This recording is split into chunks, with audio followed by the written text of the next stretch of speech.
Okay, here's an interesting question that deals with complex zeros. So it says, given the following polynomial, and it has this as one of the zeros, it wants to know the other zeros. So we need to determine them. Whoops, just a sec, undo. Okay, so we need to determine the other zeros. Okay, so typically what I do is just use synthetic division. I've got a minus I, that sort of bothers me a little bit. Well, one thing with the minus I also know that those complex zeros always come in pairs. So another one of the zeros has to be a positive I. We'll maybe use that in a second. So let's just use synthetic division. So I've got 1, a minus 5, a 7, a minus 5, and a 6. Okay, and we're dividing by, we could use the minus I or the positive I, doesn't matter which. Let's use the minus I. So minus I. Okay, bring down the 1, multiply negative I. Oh, now this is going to be fun. So minus 5 plus a negative I would just be minus 5 plus a negative I, or minus I. Now I've got to take this binomial and multiply it by that one. So this is going to be a distributive property, right? So minus I times a minus 5 will be a positive 5I. Minus I times minus I got to do that over here. Minus I times minus I. So that'll be a positive I squared. But an I squared is the same thing as negative 1. So this is going to be negative 1. So it'll be 5I minus 1. Oh, great. Okay, so now I have to add these two. So 7 plus this will be 5I plus 6, because 7 take away 1 is 6. FOIL again. If you have to, go off to the side and do it. Minus I times 5I plus 6. Multiply those two, that would give you minus 5I squared minus 6I. But I squared is negative 1. Negative 1 times negative 5 will be a positive 5 minus 6I. So this times this will be a positive 5 minus 6I. Oh, great. Okay, add. Oh, minus 5 plus 5 is 0. So this is just minus 6I. And then minus 6I times a minus I will be a positive I squared. But I squared is negative 1. So this will be negative 6. I got to do that over here again.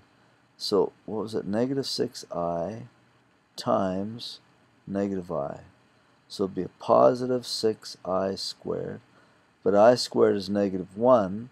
So negative 1 times 6 is a negative 6. That's right. Subtract to get a remainder of 0. Like I guess we sort of thought.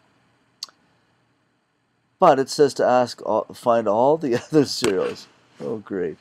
Okay, so, well, let's try positive I then. I'll go with a different color. Let's go yellow. Okay, let's take this, do the same thing. I guess I'm just going to here. But this time I'm going to use a positive I out here. Bring down the 1. 1 times I is I. Add. Oh, minus I plus I, those cancel. So this would just be a minus 5. That was sort of good. Minus 5 times I is a minus 5I. And add these. Oh, these cancel this time, so it's just a 6. And 6 times I is 6I. Oh, and this is a remainder of 0. Oh, perfect. So these two we know are zeros, or x-intercepts. And now, initially I had, this was an x to the 4th. This will be an x to the cubed. So this one here will be x squared. So what I really have is x plus I, x minus I. Those are from those two factors. And then I have this, which is x squared minus 5x plus 6. So now I just need to factor that. So it'll be x minus 3, I think, and x minus 2. And the zeros that come from that, like this one would be a minus I, this one would be positive I, knew about those already. this will be a positive 3, this will be a positive 2. So those are the zeros for that one. I know we didn't do any of those in class, but that's using synthetic division and just being careful with the eyes. Here's another question that asks for all the possible rational zeros of this function. What we said in class was typically just look at that last number.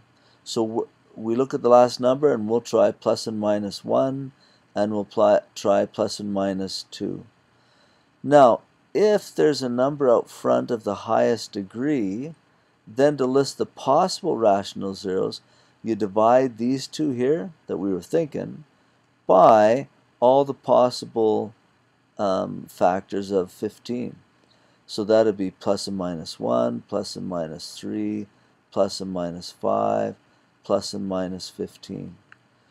So a combination of any one of these will be numbers that you could try with this one with synthetic division.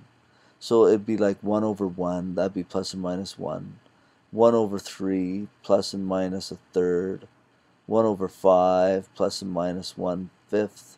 And 1 over 15, plus and minus 1/15. Or 2 over 1, so that's plus and minus 2.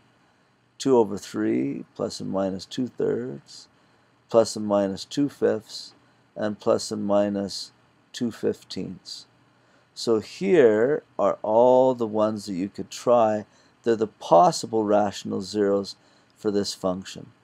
Of course, you're going to be starting with plus and minus 1, plus and minus 2, and hoping that those work out. But if not, here's some rational x-intercepts or zeros that you could try. Okay, hopefully that helps you out with those couple questions.